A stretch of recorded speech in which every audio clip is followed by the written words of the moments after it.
Milattan önce 12. yüzyılın karanlık ve puslu günleri, Anadolu'nun kuzeybatısında, Ege'nin hırçın sularının Marmara ile buluştuğu stratejik noktada, sarp bir tepenin üzerinde devasa bir kale yükseliyordu. Vilusa, namı diğer Truva. Burası sıradan bir yerleşim değil, Tunç Çağı dünyasının kalbinin attığı, tüccarların korkulu rüyası olan devasa bir güç merkeziydi. Çanakkale Boğazı'nın acımasız ve ters akıntıları, kuzeyden esen Poyraz rüzgarlarıyla birleştiğinde, dönemin ilkel ticaret gemilerinin bu boğazı doğrudan geçmesini imkansız kılıyordu. Karadeniz'in zenginliklerine ulaşmak isteyen devasa ticaret filoları, rüzgarın dönmesini beklemek için haftalarca kentin güneyindeki Beşige koyuna demir atmak zorundaydı. Truva yöneticileri bu coğrafi kısıtlamayı kusursuz bir ekonomik silaha dönüştürmüştü. Körfez'de bekleyen her gemiden alınan gümrük vergileri ve ticari kesintiler, kente paha biçilmez bir servet akıtıyordu. Vilusa surlarının ardında biriken bu devasa zenginlik, kentin müttefiki olan Hitit İmparatorluğu'nun da askeri ve lojistik gücüne güç katıyordu. Ancak bu muazzam servet, kurak ve kaynakları, kısıtlı Yunanistan topraklarında hüküm süren Miken krallarının gözünden kaçmıyordu. Savaşçı bir topluluk olan Mikenler, yani Akalar, ordularını silahlandırabilmek ve ayakta kalabilmek için Tunç'un ham maddelerine, bilhassa da kalaya muhtaçtı. Kalay, o çağın dünyasında bugünün petrolü kadar stratejik ve hayati bir öneme sahipti. Doğudan batıya taşınan kalay rotaları, tamamen Truva'nın askeri ve ticari tekeli altındaydı. Mikkenler için mesele, destanlarda anlatılacağı gibi kaçırılan Kraliçe Helen'in onurunu kurtarmak değildi. Asıl amaç, Mayken medeniyetinin boğazını sıkan bu ekonomik düğümü kılıçla kesip atmaktı. Vilusa'nın surları yıkılmadan, Karadeniz'in hammadde yolları açılmayacak ve Mayken uygarlığı yavaş yavaş gücünü yitirerek tarih sahnesinden silinecekti.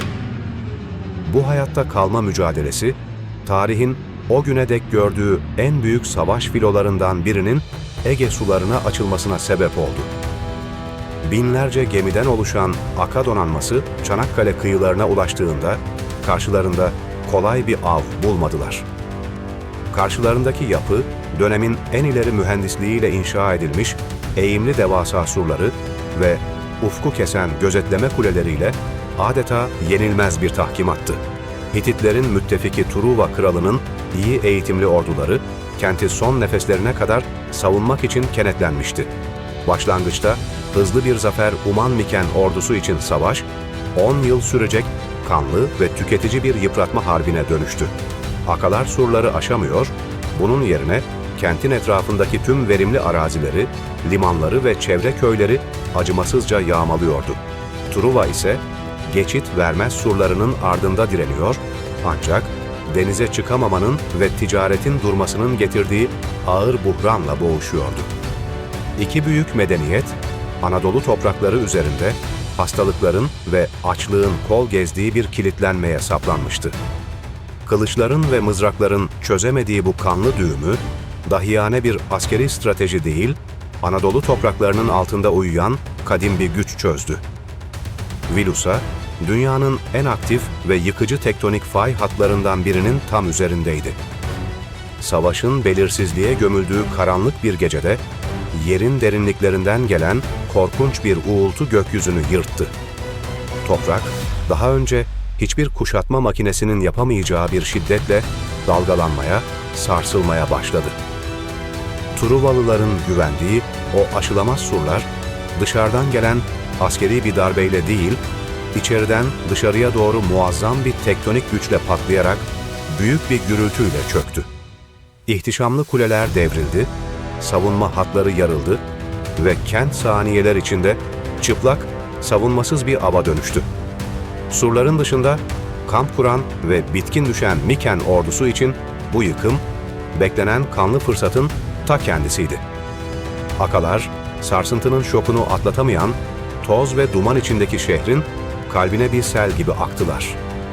Yılların getirdiği öfke ve tükenmişlik, tarihin en acımasız katliamlarından ve yağmalarından birine dönüştü.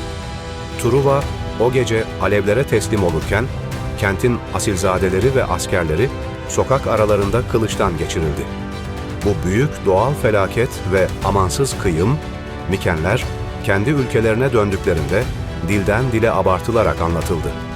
Antik Yunan inanç dünyasında depremlerin ve denizlerin tanrısı olan Poseidon'un kutsal simgesi attı.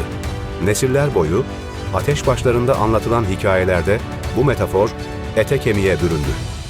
Yer sarsıntısıyla, yani Poseidon'un atı ile yıkılan surların tarihi gerçeği, içine Miken askerlerinin saklandığı devasa, ahşap bir Truva atı efsanesine dönüştü. Şehri küle çeviren şey, tahtadan yapılmış masalsı bir hile değil, Anadolu'nun durdurulamaz tektonik öfkesi ve Tunç çağı medeniyetlerinin doymak bilmez ticari hırslarıydı. Tarihin efsanelerden daha sarsıcı olan bu gerçeği, hakkındaki düşüncelerinizi yorumlarda buluşarak paylaşabilirsiniz.